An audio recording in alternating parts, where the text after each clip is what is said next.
মোহতারাম হাজিরিন, আজকের জুমার খুতবার বিষয় হচ্ছে মাইয়েতের গোসল, দাফন কাফন। এ বিষয়ের উপরে সংক্ষিপ্ত আকারে কিছু কথা বলার চেষ্টা করব ইনশাআল্লাহ। আমা তাওফিক ইল্লা বিল্লাহ। বিষয়টি আবারও বলছি, মৃত ব্যক্তির গোসল, দাফন কাফন ও কবরস্থ, এই বিষয়ের উপরে আমাদের কিছু জানা অজানা বিষয়ে আলোচনা করা, শিক্ষা নেওয়ার জরুরি বলে মনে করছি। সম্মানিত উপস্থিতি, আমরা পৃথিবীতে শুধু মানব জাতি নয়, সকল সৃষ্টি যার আত্মা আছে, প্রাণ আছে, সবাই মৃত্যুর স্বাদ আস্বাদন করবে, এতে কোনো সন্দেহ নাই। মহান আল্লাহ বলছেন, কুল্লু নাফসিন যায়িকাতুল মাউত, প্রত্যেকটি আত্মা তার মৃত্যুর স্বাদ আস্বাদন করবে। আর আমাদের আত্মা আছে, আমরাও মারা যাব। তবে সব পশু প্রাণীর বিচার না হলেও মানুষ এবং জিন, এই দুই জাতির বিচার ফায়সালা মহান রব করবেন এবং জান্নাত অথবা জাহান্নামের ফায়সালা করবেন। তো এই পৃথিবীর জীবনকে গুড বাই জানিয়ে আমরা যখন পরপারে পাড়ি জমাবো, দুনিয়ার জীবনের এই সংক্ষিপ্ত সময়কে যখন আমরা শেষ করে পরকালীন জীবনে প্রবেশ করব, এই বিদায়ের পরে আমাদের উপরে কিছু করণীয় কর্তব্য রয়েছে। মানে যারা জীবিত তাদের জন্য মৃত ব্যক্তির উপরে যে দায়িত্ব কর্তব্য রয়েছে যারা জীবিত তাদের পক্ষ থেকে, তার ভিতরে গোসল, দাফন কাফন, কবরস্থ করা, এই বিষয়টি অন্যতম। প্রিয় উপস্থিতি, একজন মানুষ যখন মৃত্যুবরণ করে, আমরা জানি অনেক মানুষ মারা যাওয়ার সাথে সাথে তার চোখ খোলা থাকে, মুখ খোলা থাকে, মুখটা হা করে আছে, চোখ খোলা আছে, জীবিত মানুষের মতো তাকিয়ে আছে। এখান থেকেই আমাদের জীবিত যারা তাদের করণীয় শুরু। যখন এই মতো অবস্থায় পাওয়া যাবে, তখন টিপ দিয়ে চোখটা বন্ধ করে দিতে হবে আর মুখের হাটা বন্ধ করে দিতে হবে। দেরি হলে, শক্ত হয়ে গেলে আর পারা যাবে না। এটা হচ্ছে 1 নম্বর করণীয় আমাদের পক্ষ থেকে মৃতদের জন্য। প্রিয় উপস্থিতি, এ ব্যাপারে একটি হাদিস না বললেই নয়। আন আবি সালামাতা ক্বাদ শাক্কা বাসরুহু ফাআগমাদাহু সুম্মা ক্বালা ইন্নার রূহা ইযা কুবিদা তাবিআহুল বাসর। আবু সালামা যখন মৃত্যুবরণ করলেন, উম্মে সালামার স্বামী, তিনি যখন মারা গেলেন, আল্লাহ রাসূল সাল্লাল্লাহু আলাইহি ওয়াসাল্লাম গিয়ে দেখলেন যে তার চোখ খোলা অবস্থায় আছে। আল্লাহ নবী সাল্লাল্লাহু আলাইহি ওয়াসাল্লাম টিপ দিয়ে 2 চোখ বন্ধ করে দিলেন। দেওয়ার পরে তিনি বললেন, ইন্নার রূহা ইযা কুবিদা তাবিআহুল বাসর। যখন রূহকে কবজ করা হয়, যখন আত্মাকে হনন করা হয়, মানুষের রূহ কবজ করার পরে যখন রূহ ভিতর থেকে বেরিয়ে যায়, তখন এই নিথর নিস্তব্ধ দেহটি চোখ মেলে ফেলফেল করে অসহায়ের মতো তাকিয়ে দেখতে থাকে, আরে আমার আত্মা বেরিয়ে গেল, ওই যে আত্মা ছুটে চলে গেল। চোখ মোটা মোটা করে তাকিয়ে থাকে আত্মার দিকে, আত্মা চলে যায়। প্রিয় উপস্থিতি, কি নিদারুণ, কি নির্মম, কি হৃদয় বিদারক দৃশ্যের অবতারণা হয় ওই মুহূর্তে। কি ধনী, কি গরিব, কি ক্ষমতাবান, কি ক্ষমতাহীন, প্রত্যেক মানুষের এই মুহূর্ত আসবে। আমেরিকার প্রেসিডেন্ট মৃত্যুবরণ করার সময়ও অসহায়ের মতো ফেলফেল করে তাকিয়ে দেখবে আত্মা বেরিয়ে যায়। রাশিয়ার প্রেসিডেন্ট তাকিয়ে দেখবে আত্মা বেরিয়ে যায়। পথের ভিক্ষুক ভিখারি অসহায়ের মতো তাকিয়ে দেখবে আমার আত্মা বেরিয়ে যায়। আমি আপনি তাকিয়ে দেখবো আত্মা বেরিয়ে যাচ্ছে। একমাত্র যারা ঘুমন্ত অবস্থায় স্ট্রোক করে মারা যায় তাদের কথা ভিন্ন। যারা জীবিত অবস্থায় স্বাভাবিক মৃত্যু হয়, এই ব্যক্তিগুলো আত্মাকে দেখতে পায় বেরিয়ে যাচ্ছে, তখন তাকিয়ে থাকে। ওই যে তাকিয়ে থাকে, চোখ বন্ধ হয় না। আপনি যতক্ষণ চোখ বন্ধ করে না দেবেন, কি অসহায়, কত ক্ষমতা, কত দাপট, কত অহংকার, দাম্ভিকতা, সবকিছু ওই সময় ধুলোয় মিশে যায়, কিছু করার থাকে না। পৃথিবীর বড় বড় নামি দামি রাজা বাদশারা চলে গেছে, বিদায় হয়ে গেছে, তারাও ওই রকম আত্মার দিকে ফেল ফেল করে তাকিয়ে রয়েছে। তার অস্ত্র শস্ত্র সৈন্য সামন্ত তার কোনো কিছুই ওই মুহূর্তে কাজে লাগেনি, লাগবে না ওই মুহূর্তে। পৃথিবীর কোনো শক্তি নাই ওই আত্মাকে বন্দি করে আবার আপনার দেহে ফিরিয়ে দেয়, এমন প্রযুক্তি আজও আবিষ্কার হয়নি। প্রিয় উপস্থিতি, রাসূল করিম সাল্লাল্লাহু আলাইহি ওয়াসাল্লাম তিনি একথা বললেন এবং বললেন, শোনো, লা তাদউ আলা আনফুসিকুম ইল্লা বিখাইর, তোমরা নিজেদের উপরে একে অপরের উপরে অভিশাপ করো না দোয়া ছাড়া। তার মানে মৃত্যু বরণকারী ব্যক্তির আশেপাশে চিৎকার করে চেঁচামেচি করে কান্নাকাটি করো না, শুধুমাত্র তার জন্য দোয়া করতে থাকো। কেন? ফাইনাল মালাইকাতা ইউআমিনু আলা মা তাকুলুন, এই সময় তোমরা যেটা বলবে ফেরেশতারা আমিন আমিন বলতে থাকবে।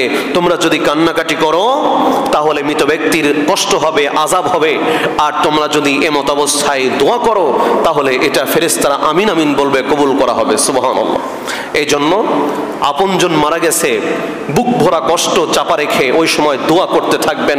মা বাবা মারা গেছে, চোখে পানি আসছে, কিন্তু আওয়াজ করবেন না, শুধু দোয়া করতে থাকবেন, রব্বির হামহুমা কামা রব্বায়ানি সগীরা। আপনজন প্রিয়জন মারা গেছে, তাদের জন্য দোয়া করবেন। আল্লাহ রাসূল সাল্লাল্লাহু আলাইহি সাল্লাম একথা বলে এই আবু সালামার জন্য দোয়া করলেন, আল্লাহুম্মা গফিরলি আবি সালামাতা, হে আল্লাহ তুমি আবু সালামাকে মাফ করে দাও। ওয়ারফা দারাজাতাহু ফিল মাহদিন, এবং হেদায়েত প্রাপ্তদের মধ্যে শামিল করে তাকে তুমি তার মর্যাদাকে বাড়িয়ে দাও। ওয়াখলুফহু ফি আকিবিহি, এবং তার রেখে যাওয়া স্ত্রী পরিবার সন্তান সন্ততি যারা আছে তাদের তার জায়গাতে উত্তম স্থলাভিষিক্ত তুমি নিযুক্ত করে দাও। দেখেন আল্লাহ রাসূল সাল্লাল্লাহু আলাইহি ওয়াসাল্লাম এই দোয়া করেছিলেন, এমনভাবে কবুল হলো। এই আবু সালামার স্ত্রী উম্মে সালামা তার পরবর্তীতে রাসূলুল্লাহ সাল্লাল্লাহু আলাইহি ওয়াসাল্লাম তার 4 মাস 10 দিন ইদ্যত পালনের পরে তিনি নিজেই তাকে বিবাহ করে ধন্য করলেন। সুবহানাল্লাহ। প্রিয় উপস্থিতি, এবং উম্মে সালামাও দোয়া করেছিলেন, ইন্না লিল্লাহি ওয়া ইন্না ইলাইহি রাজিউন, আল্লাহুম্মা আজিরনি ফি মুসিবাতি ওয়াখলিফলি খায়রাম মিনহা। অর্থ হচ্ছে, নিশ্চয়ই আমরা আল্লাহর দিকে প্রত্যাবর্তন করব।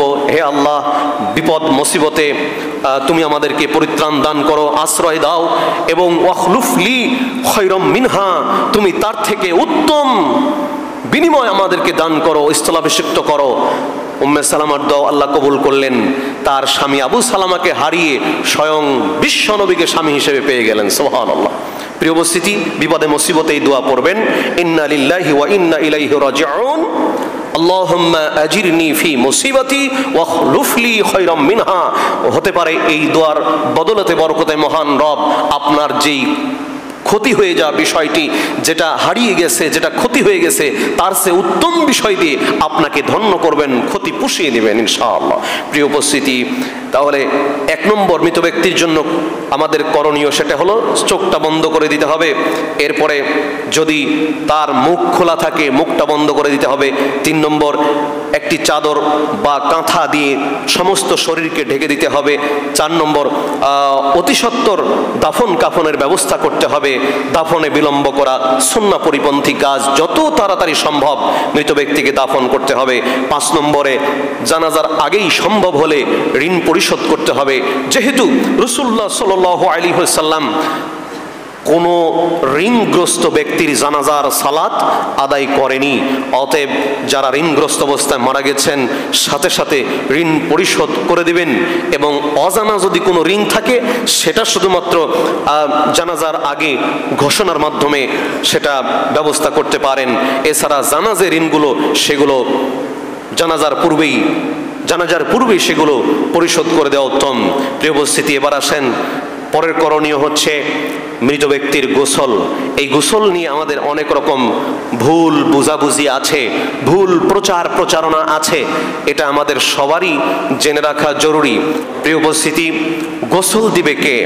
আমাদের দেশে গোসল নিয়ে বিভ্রান্তি আছে। মৃত ব্যক্তির গোসল স্বামী মারা গেছে স্ত্রী গোসল দিতে পারবে না, স্ত্রী মারা গেছে স্বামী গোসল দিতে পারবে না। এমনকি এই বিভ্রান্তিও আছে যে স্বামী মারা গেছে স্ত্রী নাকি দেখতেও পারবে না, স্ত্রী মারা গেছে স্বামী নাকি দেখতেও পারবে না। এমন বর্বরতা, এমন অসভ্যতা আমাদের দেশে কিছু মুসলমানদের ভিতরে রয়েছে, কিন্তু পুরো একটি ভুল ফতোয়া। তারা মনে করে যে স্বামী স্ত্রী মৃত্যুবরণ, একজন যদি মৃত্যুবরণ করে তাদের বৈবাহিক সম্পর্ক বিচ্ছিন্ন হয়ে যায়। যদি স্বামী মারা যায়, যদি স্বামী আগে মারা যায়, তাহলে বৈবাহিক সম্পর্ক বিচ্ছিন্ন হয়ে যায়, স্ত্রী তার মুখ দেখতে পারবে না। এইরকম মন গড়া ফতোয়া দিয়ে মানুষকে এই নিদারুণ, এই হৃদয় বিদারক মুহূর্তে তাদেরকে কষ্ট দেয়। প্রিয় উপস্থিতি, স্বামী মারা গেছে স্ত্রী মারা গেছে একে অপরকে দেখতে পারবে। স্বামী মারা গেছে স্ত্রী দেখবে, স্ত্রী মারা গেছে স্বামী দেখবে, স্বামী মারা গেছে স্ত্রী তাকে গোসল দেওয়াতে পারবে, স্ত্রী মারা গেছে স্বামী তাকে গোসল দেওয়াতে পারবে। এই ভুল, এই বিভ্রান্তির নিরসন আমাদের করতে হবে। স্বামী স্ত্রী একে অপরের বৈবাহিক সম্পর্ক মৃত্যুর মাধ্যমে শেষ হয়ে যায় না। যদি স্বামী স্ত্রী দুইজন জান্নাতি হয়, তাহলে জান্নাতের ভিতরে ওই স্ত্রী, স্বামী স্ত্রীকে আল্লাহ পাক আবার তাদের দাম্পত্য জীবন দান করবেন। সুবহানাল্লাহ। হুর তো দেবেনই, হুরদের নেতৃত্ব তুলে দিবেন আল্লাহ পাক ওই স্ত্রীর হাতে। সুতরাং স্বামী স্ত্রী মারা গেছে বলে তাদেরকে আলাদা করতে হবে, তাদেরকে দেখতে দেওয়া যাবে না, গোসল করতে দেওয়া যাবে না, এটি ভুল ফতোয়া। প্রিয় উপস্থিতি, স্বামী স্ত্রী একে অপরকে গোসল দেওয়াতে হবে। আমি এটাই উত্তম মনে করি। প্রত্যেক স্বামী এবং স্ত্রী নর নারীকে এই গোসল দেওয়ার পদ্ধতিটি শিখে রাখা জরুরি বলে আমি মনে করি, কারণ এটা তাদের উচিত। প্রিয় উপস্থিতি, এরপরে গোসল দেওয়ার জন্য যে স্থানটি নির্বাচন করবেন, ওই স্থানে 5 দিকে ঘেরা থাকতে হবে। ডানে বামে সামনে পেছনে উপরে, মানে এমনভাবে কাপড় টাঙ্গাতে হবে, উপরে কাপড় একটা ছাদ হবে এবং ডানে বামে সামনে পিছনে 4 দিকে ঘেরা হবে। এমন পর্দা বেষ্টিত জায়গার ভিতরে গোসল দেওয়াতে হবে।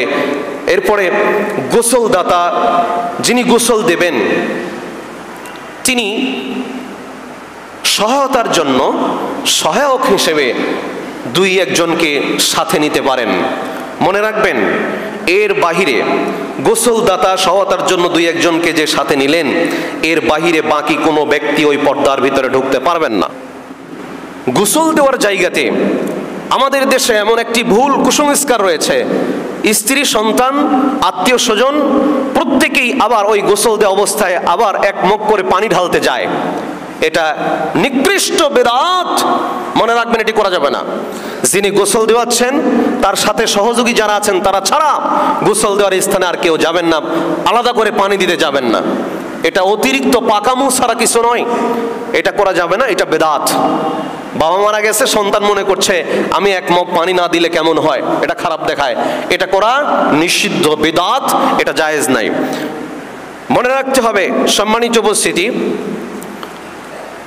গোসলদাতা যিনি গোসল দেওয়াবেন বা যে কয়জন গোসল দেওয়াচ্ছে ভিতরে, তিনি মুখে কাপড় বাঁধবেন অথবা মাস্ক পরিধান করবেন অথবা কিছু দিয়ে মুখটা বাঁধবেন। এরপরে 4 নম্বরে এপ্রন বা সারক্ষণী কাপড় দেহের সম্মুখ ভাগে বেঁধে নিতে পারবে, যেটা অপারেশন থিয়েটারে ডাক্তাররা অপারেশন করার সময় গোলা থেকে সামনের দিকে একটা আলাদা কাপড় বেঁধে নেন, যাতে কোনো নোংরা বা কোনো জীবাণু এসে শরীরে ছিটা না লাগে। এটা করতে পারেন, না করলে অসুবিধা নাই, তবে নিজের জন্য ভালো এটা। এরপরে রাবারের হ্যান্ড কভার ব্যবহার করা উত্তম। হাদিসে আসছে, ওই সময় তো হ্যান্ড কভার, গ্লাভস এগুলো ছিল না। ওই সময় হাদিসে যেটা উল্লেখ আছে, হাতে কাপড় পেঁচিয়ে নিতে হবে। এখন বর্তমানে আধুনিক যুগ এবং বিভিন্ন ইনস্ট্রুমেন্ট রয়েছে। বর্তমান আধুনিক অবস্থায় আপনি রাবারের গ্লাভস ব্যবহার করবেন, যেটা রাবারের হাত মোজা, এইটা ব্যবহার করে গোসল দেওয়াবেন। এটা এই জন্য যে সরাসরি কোনো ময়লা যেন আপনার হাতে না লাগে, সরাসরি কোনো ময়লা যেন আপনার হাতে না লাগে, এবং মৃত ব্যক্তির লজ্জাস্থান আপনার হাত যেন সরাসরি স্পর্শ না করে, এজন্য হাতে গ্লাভস ব্যবহার করতে হবে। প্রিয় উপস্থিতি, গোসলদাতা মাইয়েতের দেহ অনুযায়ী পরিমাণ মতো পানি প্রস্তুত করবেন। দেহ অনুযায়ী পরিমাণ মতো যতটুকু পানি লাগে, সেক্ষেত্রে একটু ব্যাখ্যা না করলেই নয়। 1 বালতি সাধারণ পানি নেবেন, 1 বালতি সাধারণ পানি, 1 বালতি কুল পাতা মিশ্রিত পানি, মানে গরম পানির ভিতরে কুল পাতা ছেড়ে দিলেন এটা না, কি করতে হবে? কুল পাতা পাটায় বেটে নিতে হবে, ব্লেন্ড করে নিতে হবে, নিয়ে সেটা পানি গরম করার আগে ওই পানির ভিতরে ছেড়ে দিতে হবে, দিয়ে তারপরে সেই পানিটা ফুটাতে হবে, গরম করতে হবে। এটা পদ্ধতি। এরপরে যদি সম্ভব হয়, এটা উত্তম, না পারলে অসুবিধা নাই, সেটা কি? কর্পূর মিশ্রিত 1 বালতি পানি, মানে প্রথমে ধোয়াবেন কুল পাতা পানি দিয়ে, এরপরে সাধারণ পানি দিয়ে, তারপরে যদি সম্ভব হয়, না হলে অসুবিধা নাই, সেটা কি? সর্বশেষ কর্পূর মিশ্রিত পানি, প্রতি লিটারে 2 পিস করে কর্পূর দেবেন, 10 লিটার পানিতে 20 পিস কর্পূর ছেড়ে দেবেন। এই পানি দ্বারা সর্বশেষ ধোয়া সমাপ্ত করবেন। প্রিয় উপস্থিতি, কুল পাতা পিষে নিয়ে ওই পানিতে দিয়ে পানি ফুটাতে হবে, এমনভাবে ফুটাতে হবে যেন সেটা ফেনা হয়, কারণ কুল পাতার ভিতরে এমন কিছু উপাদান আছে যেটা ব্লেন্ড করে পানিতে দিয়ে ঘোলালে দেখবেন সেখানে ফেনার সৃষ্টি হয়। প্রিয় উপস্থিতি, প্রতি লিটার পানিতে 2 টুকরা কর্পূর, এটা বললাম। এরপরে প্রয়োজন যদি হয় সাবান শ্যাম্পু ব্যবহার করা উত্তম হবে, এটাও আপনি করতে পারেন, সমস্যা নাই। এরপরে লাশ তুলে একটি তক্তার উপর আস্তে করে রাখতে হবে, ও তক্তার যেদিকে লাশের মাথা রাখবেন সেই দিকটা একটু উঁচু রাখবেন, যেন মাথায় পানি ঢাললে পানিটা গড়ে পায়ের দিকে চলে যায়, এটা সুন্নাহ। প্রিয় উপস্থিতি, এরপরে এই তক্তা কেবলামুখী হওয়া কিন্তু জরুরি না। অনেকে মনে করেন যে কেবলামুখী করে গোসল দেওয়াতে হবে, কেবলামুখী করে গোসল দেওয়ানো জরুরি নয়। উল্লেখ্য যে লাশ তোলা নামা করার সময় লা ইলাহা ইল্লাল্লাহর জিকির বা কোনো স্পেশাল দোয়া নাই। লাশকে তক্তাতে উঠাচ্ছেন, নামাচ্ছেন, এর ভিতরে বিশেষ দোয়া বা বিশেষ জিকির করতেছেন, এটা বেদাত হবে, এটা নাই।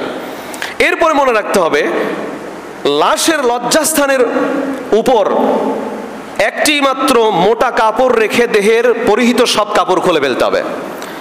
লাশের নাভি থেকে শুরু করে হাঁটু পর্যন্ত ঢেকে রাখতে হবে। গোসলদাতা এই জায়গার ভিতরে দৃষ্টিপাত করতে পারবে না, তার জন্য হারাম, তার জন্য হারাম। যিনি গোসল দেওয়াচ্ছেন তিনি মৃত ব্যক্তির লজ্জাস্থান দেখতে পারবেন না, এটা হারাম। তিনি শুধুমাত্র ওই যে গ্লোভস ব্যবহার করবেন হাতে, কাপড়ের নিচ দিয়ে তিনি পরিষ্কার করার প্রয়োজন হলে পরিষ্কার করবেন, কিন্তু সরাসরি দৃষ্টিপাত করতে পারবেন না। সম্মানিত উপস্থিতি, নখ, গোঁফ এবং শরীরের অবাঞ্ছিত লোমগুলো কাটবেন না। এটা আগে ছিল, আলহামদুলিল্লাহ এখন পরিবর্তন হয়েছে। আগে এগুলো কেটে দেওয়া হতো, মানুষ মারা গেলে নখ কাটা হতো, চুল কাটা হতো, মুছ কাটা হতো, এগুলো জায়েজ না, এগুলো করা বেদাত। মানুষ যখন মারা গেছে তার নখ কাটবেন না, তার মুছ কাটবেন না, তার অবাঞ্ছিত লোম কাটবেন না, যেমনি আছে তেমনি থাকবে, এমত অবস্থায় গোসল দেওয়াতে হবে। এরপরে করণীয় হচ্ছে ওই ব্যক্তিকে মানে গোসল দেওয়ার আগে যখন তক্তাতে শোয়ালেন তখন তাকে শুরুতেই মাথাটা একটু উঁচু করে ধরতে হবে, যেন হালকা একটু মানে উঠে বসার মতো হয়, পুরোটা না, অর্ধ বসা ভাব হয়, এবং পেটে যেন চাপ লাগে। পেটে চাপ লাগলে হবে কি, যদি কোনো মল বের হওয়ার উপক্রম হয়ে থাকে সেটা বের হয়ে যাবে, এরপরে পরিষ্কার করবেন। যদি এমন রোগী হয় যে অনবরত পেশাব পায়খানা বের হচ্ছে বন্ধ হয় না, তাহলে আধুনিক উপকরণ ব্যবহার করতে হবে। কাটাছেঁড়া জায়গায় ব্যান্ডেজ লাগানোর জন্য যে এক ধরনের টেপ ব্যবহার করা হয়, এই টেপ লাগিয়ে সেই ছিদ্রপথ বন্ধ করে দিতে হবে। কিন্তু হাদিসে বলা হয়েছে যদি বন্ধ না হয় তাহলে ওই বায়ুপথে কাদা মাটি হালকা গরম করে লাগিয়ে দিতে হবে, সেটা ওই সময়ের এটা ব্যবহার। বর্তমানে আধুনিক সময় যেহেতু আমরা অবস্থান করছি, সেখানে টেপ লাগিয়ে বন্ধ করা যেতে পারে, কোনো অসুবিধা নাই। প্রিয় উপস্থিতি, এরপরে মৃত ব্যক্তিকে অজু করাতে হবে। অজু করাতে হবে। অজু করাবেন কেমনে? নামাজের অজুর মতোই অজু হবে, তবে মনে রাখবেন নাকের ভিতরে পানি ঢুকানো যাবে না, কুলি করানো যাবে না। তাহলে কি করাবেন? ভেজা হাত দিয়ে মুখ মাসে করে দিতে হবে এবং 3 বার, এবং নাকের ভিতরে ভিজা হাত দিয়ে নাক মাসে করে দিতে হবে। নাকের ভিতরে এবং মুখের ভিতরে পানি ঢুকানো যাবে না ডাইরেক্ট, এটা মনে রাখতে হবে। সম্মানিত উপস্থিতি, প্রতিবারে 3 বার করে এটা করতে হবে। অতঃপর সাধারণ অজুর নেই যে অঙ্গগুলো আছে সেগুলো ধৌত করতে হবে, কানসহ মাথা মাসে করে দিবেন, এরপরে উভয় পা ধৌত করবেন। অজু যেভাবে করে এক কথায় ঠিক সেইভাবেই করে দেবেন ইনশাআল্লাহ।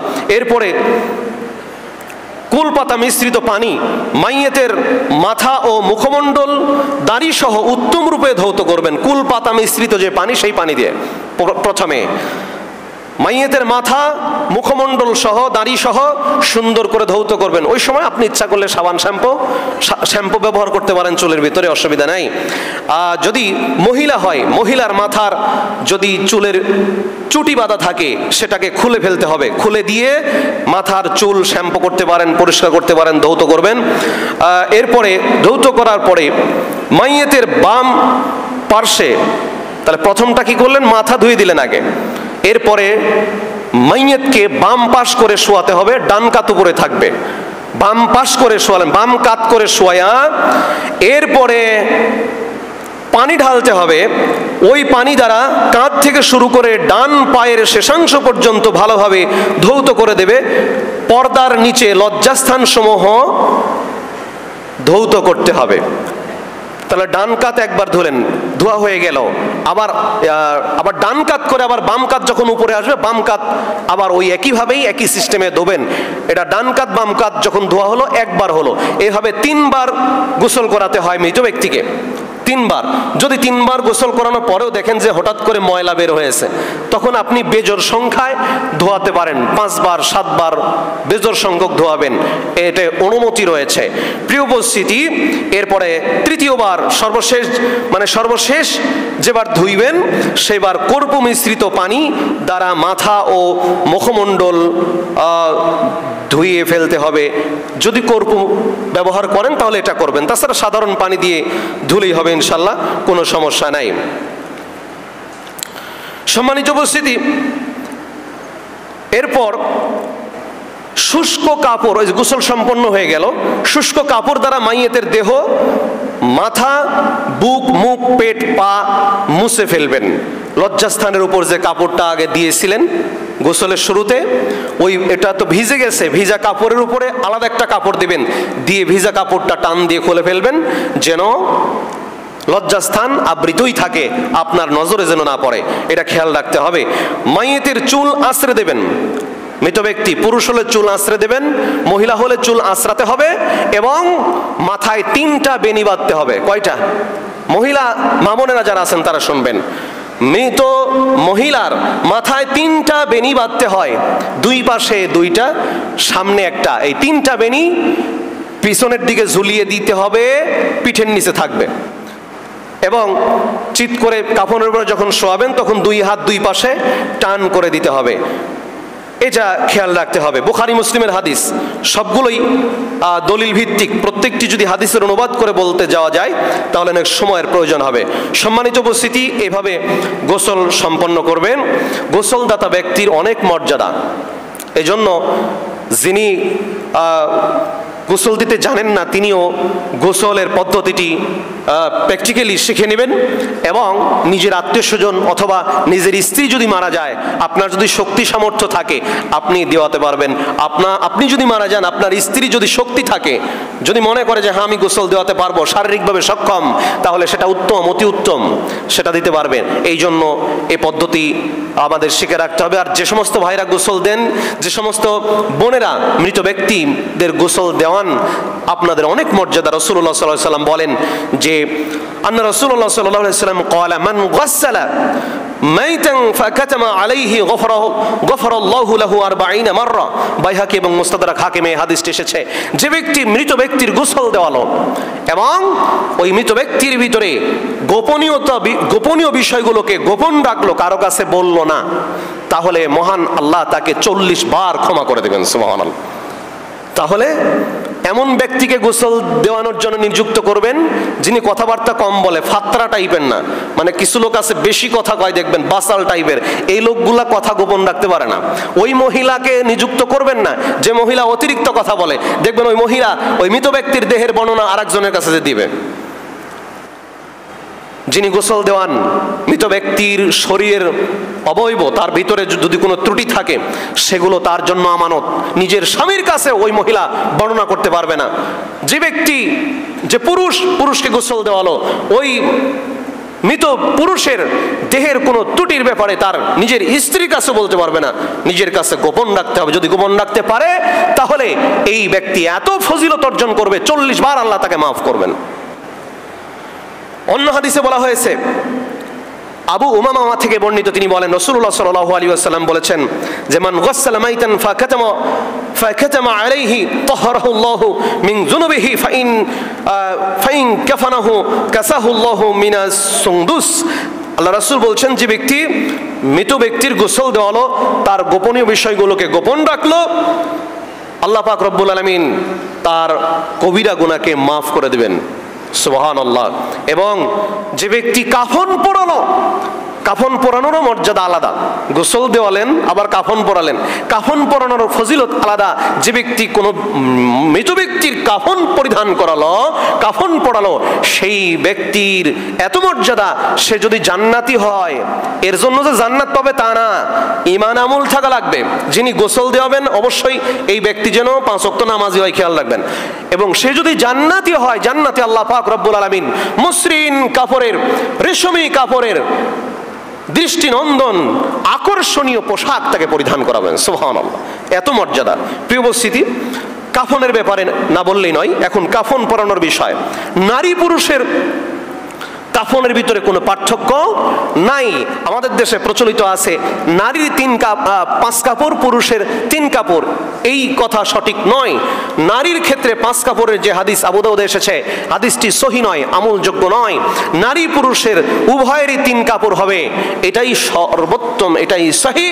এবং নারী ও পুরুষের কাফন পরিধান করানোর ক্ষেত্রে কোনো রকমের আলাদা পদ্ধতি নির্ধারণ করা হয়নি। কেমনে পড়াবেন?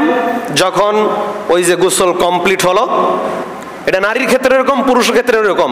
নারীর ক্ষেত্রে আমাদের মা বোনেরা যারা গোসল দেওয়ান, তারা করেন কি, একটা বানায়, ইজার বানায়, পায়জামা বানায়, বা লুঙ্গি টাইপের একটা একখণ্ড বানায়, একটা কামিজ বানায়, ফুটা করে মাথার ভিতরে ঢুকাই দিয়ে জামার মতো করে দেয়, আর একটা লেফাফা বানায়। এই ইজার, কামিজ, লেফাফা, এই 3টা নাম করে 3 ধরনের খণ্ড তৈরি করা, এটা জায়েজ নেই, এটা সহিহ সুন্নাহ দ্বারা প্রমাণিত নয়। 3টা কাপড় একেবারে সমান হবে, নারী এবং পুরুষের ক্ষেত্রে একেবারে সমান হবে 3টা কাপড়, কোনো রকমের আলাদা আলাদা নাম দেওয়া যাবে না। প্রিয় উপস্থিতি, 3টা কাপড় নারীর ক্ষেত্রেও পুরুষের ক্ষেত্রেও। মনে রাখবেন, যখন কাফন 3টা সমানভাবে বিছালেন, সমানভাবে বিছানোর পরে মৃত ব্যক্তিকে যখন কাফনের ভিতরে চিৎ করে শুয়ে দিতে হবে, শুয়ে দিলেন। শুয়ে দেওয়ার পরে তাকে কিছু, তার উপরে করণীয় আছে। তার দেহের যে সমস্ত অঙ্গ সিজদার জায়গা, যেমন কপাল, নাকসহ কপাল, 2 হাত, 2 পায়ের হাঁটু, 2 পায়ের 2 পাতা, এই সমস্ত জায়গায় সুগন্ধি মাখতে হবে, কমপক্ষে আতর মেখে দিতে হবে। তবে যদি মনে করেন সারা শরীরেই মাখবো, অসুবিধা নাই। ইবনে উমর রাদিয়াল্লাহু তাআলা যখন মারা যান, তার সমস্ত শরীরেই মিশকে আম্বরের ঘ্রাণ মালিশ করে দেওয়া হয়েছিল, এতে কোনো অসুবিধা নাই। বিশেষ করে কমপক্ষে সিজদার স্থানগুলো, বগলে, শরীরের ভাঁজে ভাঁজে সুগন্ধি দেবেন, এবং নিতম্ব পাছার আশেপাশে একটু বেশি করে ছিটা দিবেন। আর গোলাপ জল ওই কাফনের ভিতরে একটু ছিটা দিবেন। কাফন যখন আবার প্যাকেট করবেন, কাফন দিয়ে প্যাকেট করার পরে আবার গোলাপ জল দিয়ে ওর উপরে কিছুটা ছিটিয়ে দিবেন। এখন কাফন মোড়ানোর পদ্ধতিটা কি? 3টা কাফন সমান করে পেড়ে, 3টাই কিন্তু লেফাপা, লেফাপা বলতে মাথা থেকে কমপক্ষে আধ হাত লম্বা হবে, পা থেকে আধ হাত লম্বা হবে, তিনোটাই লেফাপা। প্রিয় উপস্থিতি, এইভাবে মৃত ব্যক্তিকে শুইয়ে দিয়ে এক পাট করে উঠাতে হবে। আগে ডান সাইড না বাম সাইড? আগে বাম সাইড উঠাবেন, যেহেতু ডান পাশটা উপরে থাকবে। আগে বাম পাশটা উঠাবেন, তারপর ডান পাশ উঠাবেন, এইভাবে উঠাতে হবে। বাম পাশটা নিচে থাকবে, ডান পাশ উপরে থাকবে, এই হিসেবে খেয়াল রাখতে হবে। সম্মানিত উপস্থিতি, আরেকটি বিষয় না বললেই নয়, আমাদের দেশে হাজী সাহেবরা যারা হজ করেন, যারা উমরা করেন, হজ পালনকারী এবং উমরা পালনকারী এ সমস্ত ভাইরা বাবাজিরা এহরামের কাপড় নিয়ে এসে বাড়িতে রাখেন বিশেষ উদ্দেশ্যে। সেটা কি? যে মারা গেলে যেন এই কাপড়ে তাকে দাফন দেওয়া হয়। মনে রাখবেন, যদি আপনার ভিতরে বিশেষ কোনো ফজিলতের উদ্দেশ্য থাকে এটা বেদাত হবে। যদি বরকতের আশা করেন যে এই কাপড় পরিধান করলে আমার জন্য কবরে আসরে আল্লাহ তাআলা আমাকে স্যাক্রিফাইস করবেন, আমার উপরে বিশেষ বিবেচনা করবেন, এইটা যদি মনে করেন তাহলে এটা শিরিক হয়ে যাবে। অতএব এহরামের কাপড়ের মূল্য আছে ততক্ষণ হজ পালন করবেন, যতক্ষণ হজ পালন করার পরে এহরামের কাপড়ের আর কোনো মূল্য নাই। এহরামের কাপড় দিয়ে আপনি দাফন দিতেই হবে এটা মনে করা যাবে না। তবে এমনিতে কোনো নিয়ত ছাড়া, কোনো বিশেষ ফজিলত ছাড়া আপনার শখ হয়েছে আপনি দিতে পারেন। ইন্নামাল আমালু বিন্নিয়াত, নিয়তের উপর সকল কাজ নির্ভরশীল। এই জন্য বিশেষ কোনো উদ্দেশ্যে এহরামের কাপড় দিয়ে দাফন করা যাবে না। তবে হজ চলাকালীন সময়ে এহরামের কাপড় পরিহিত ব্যক্তি যারা ওই অবস্থায় যদি মারা যান তখন তাদেরকে ওই এহরামের কাপড়েই দাফন করতে হয় এবং তাদের গলা থেকে মাথা পর্যন্ত ঢাকা নিষিদ্ধ, এটা খোলা রাখতে হবে। এবং তাদের গোসল দেওয়ার পরে যখন এই ইহরামের কাপড় দিয়ে কাফন পরাবে তখন কোনো রকম সুগন্ধি ব্যবহার করা নিষিদ্ধ, ওইটা ওই ইহরাম অবস্থায়।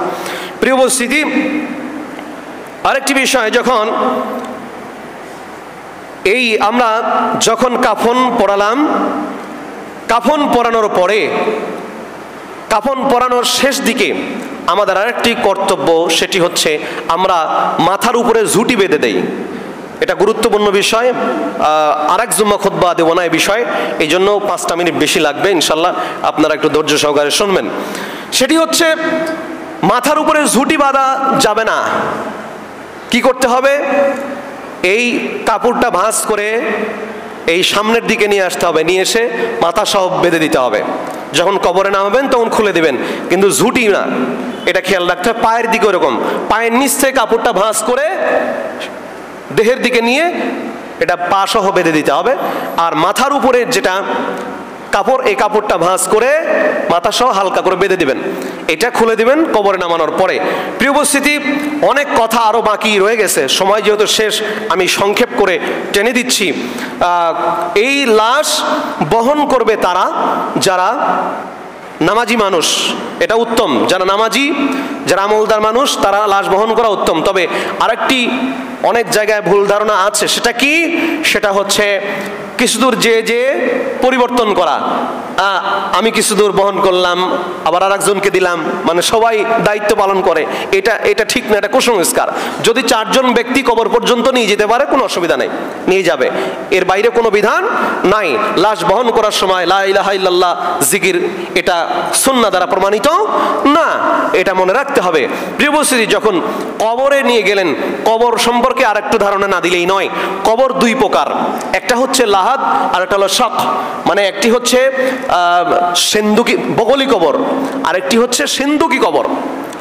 বগলি কবর, আল্লাহ রাসূল সাল্লাল্লাহু আলাইহি ওয়াসাল্লাম বলেন আল্লাহদু লানা শাক্কু লিগাইরিনা, লাহাদ কবর যেটা, বগলি কবর, এটা আমাদের জন্য, আর যেটা সিন্দুকি কবর এটা অন্যদের জন্য। আমাদের দেশে আমরা সিন্দুকি কবর দিয়ে থাকি, বাক্স, যেটা বাক্স আকৃতির।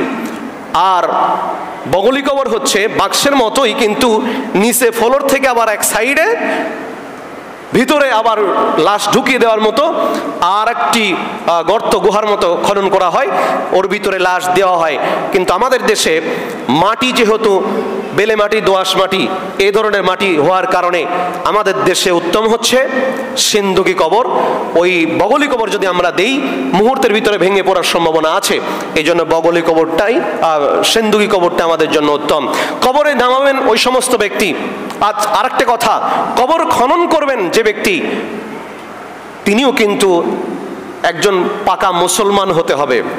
দুর্ভাগ্যজনক হলেও সত্য, আমাদের দেশে যারা কবর খনন করে এ সমস্ত মানুষেরা বেনামাজি হয় বেশি। বাম হাতে সিগারেট ধরেছে, বাম হাতে বিড়ি ধরিয়ে কবর খনন করছে, হাম্মক কোথাকার বেয়াদব। কবরস্থানে গিয়ে বাম হাতে বিড়ি ধরিয়ে কবর খনন করে, কত বড় স্পর্ধা! ও তো শয়তানের বড় ভাই।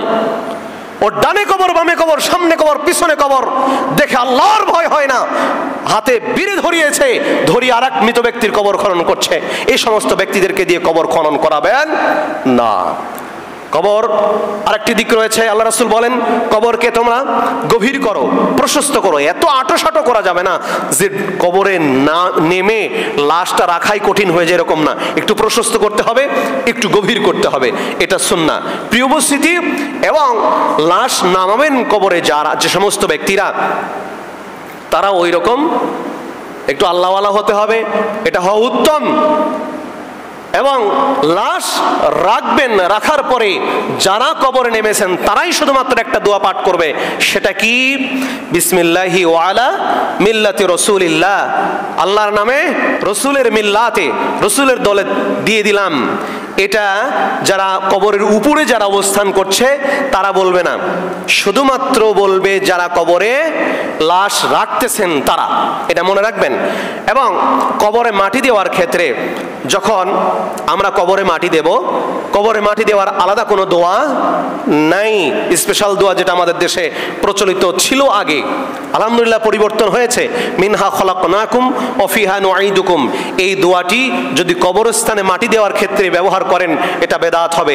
কারণ আল্লাহ রাসূল সাল্লাল্লাহু আলাইহি ওয়াসাল্লাম কোনো ব্যক্তিকে কবরস্থ করার জন্য, কোনো সাহাবা ইকরামের কবরস্থ করতে গিয়ে কেউ এই দোয়াটি পাঠ করেন। এটা কোরআনের একটা আয়াত, সেখানে দোয়া হিসেবে ব্যবহার করা যাবে না। তবে কি করবেন? শুধুমাত্র বিসমিল্লাহ বলে কবরে 3 অঞ্জলি মাটি দিলেই এটা যথেষ্ট হয়ে যাবে। 3 অঞ্জলি মাটি দিবেন বিসমিল্লাহ বলে, এটা যথেষ্ট। প্রিয় উপস্থিতি, কবরে মাটি কতটুকুন উঁচু হবে? আধাত পরিমাণ, সাধারণ ভূমি থেকে আধাত পরিমাণ উঁচু হবে। এবং মনে রাখবেন, কবর খুঁড়তে গিয়ে যেই মাটিগুলো উপরে উঠিয়েছেন এর বাহিরে অন্য দূর থেকে মাটি কেটে এনে কবরকে উঁচু করা যাবে না। যতটুকুন মাটি কবর খুঁড়ে উপরে উঠিয়েছেন ততটুকুন দিয়েই কবরকে সাইজ করতে হবে, এর বাহিরে আরেক জায়গা থেকে কোদাল দিয়ে কোপ দিয়ে নিয়ে আসবেন, এটা জায়েজ নাই। প্রিয় উপস্থিতি, আরো অনেক কথা ছিল, আমি শেষ করে দিচ্ছি। লাশকে কবরে রাখার পদ্ধতি কি? ওই যে দোয়াটা পড়লেন, দোয়া পড়ে লাশকে কেবলামুখী করে রাখতে হবে। অনেকে চিৎ করে শোয়া মাথাটা জোর করে পশ্চিম দিক ঘোরায় দেয়, এটা কিন্তু না। কেবলামুখী বলতে পুরো বডিটা, পুরো বডি কাত হবে, কেবলার দিকে হবে, মাথা সহ, এটা মনে রাখবেন, কেবলামুখী করে দিতে হবে। এবং যখন কবরে নামাবেন, বিশেষ করে মহিলার ক্ষেত্রে অত্যন্ত পর্দার সাথে, পর্দা মেনটেন করে নামাতে হবে। মহিলার লাশ যারা কবরে রাখবেন তারা যেন অবশ্যই মহরিম ব্যক্তি হন, এটা খেয়াল রাখবেন, মহরিম ব্যক্তি হওয়া উত্তম। মহরিম মানে ভাই, ব্রাদার, এমন আত্মীয় স্বজন যারা, যাদের সাথে বিবাহ হারাম, এ সমস্ত ব্যক্তি যদি তাকে কবরে রাখে সেটা অতি উত্তম। প্রিয় উপস্থিতি, আর কয়েকটা কুসংস্কার 1 মিনিটে বলে আমি শেষ করব। আমাদের লাশ ধোয়া থেকে শুরু করে কবর পর্যন্ত কিছু কুসংস্কার আছে। কি কুসংস্কার? যখন লাশ ধোয়ানো হয় ওই সময় অনেকে মনে করে লাশ ধোয়ানোর সময় যে পানিটা প্রবাহিত হচ্ছে, এই পানিতে পাড়া দেওয়া যাবে না। বিশেষ কি একটা সম্মান শ্রদ্ধা ওই পানিতে রাখে। আবার এটা বিশেষ করে আমাদের মা বোনেরা করেন বেশি। সেটা কি? ওই যে জায়গাতে লাশ ধোয়ানো হলো ওই জায়গাতে পাড়া দেন না। এমনকি ওনারা মনে করেন যে ওই জায়গাতে 40 দিন পর্যন্ত রূহ আসে, আত্মা আসে, নাউযুবিল্লাহ। এ ধরনের কুসংস্কার বিশ্বাস করবেন না। মহিলাদের ভিতরে এই বিশ্বাসটি বেশি, এর কোনো ভিত্তি নাই। এমনকি সেখানে কোনো কোনো এলাকায় এরকম আছে, ওখানে খাবার ছিটায় 40 দিন, নাউযুবিল্লাহ। এ ধরনের কুসংস্কার বিশ্বাস করা যাবে না। মৃত্যুর পরে আত্মা ফিরে আসে, এটা হিন্দুদের আকীদা, মুসলমানের আকীদা না। হিন্দুরা বিশ্বাস করে যে মারা যাওয়ার পরে আত্মা আবার ফিরে আসে, এটা মুসলমানের আকীদা নয়। প্রিয় উপস্থিতি, এ বিষয়ে আমাদেরকে সচেতন হতে হবে। এবং প্রত্যেকের প্রতি আমি শেষ অনুরোধ করব, প্রত্যেকেই মুসলিম হিসেবে গোসল দেওয়ানো, কাফন পরানো এবং কবরস্থ করা, এই যাবতীয় পদ্ধতিগুলো প্রত্যেকেই শিখে রাখা অতীব জরুরি বলে আমি মনে করি একজন মুসলিম হিসেবে। অনেক কথা বাকি আছে, যদি অনেকের বুঝতে অসুবিধা হয় আমি বলবো, যেহেতু নূর মিডিয়া ভিডিও রেকর্ড হয় এবং ইউটিউব চ্যানেলে নূর মিডিয়া বল্লাতে ছাড়ে, আপনারা পুনরায় ভিডিওটি আবার রিপ্লে করে দেখে নিতে পারেন, অথবা ইউটিউবে বা ফেসবুকে অথবা আপনার বই পুস্তকে পড়েও শিখতে পারবেন, কোনো অসুবিধা নাই। এই বিষয়টি প্রত্যেকেই শিখে রাখার চেষ্টা করবেন। এর বাহিরে যা কিছু করবেন কুসংস্কার, বেদাত, শিরিক, এর থেকে বিরত থাকতে হবে। মহান রব আমাদেরকে সহিহ সুন্নাহ ভিত্তিক দাফন কাফনের ব্যবস্থা করার তৌফিক দান করুন। আল্লাহুম্মা আমিন।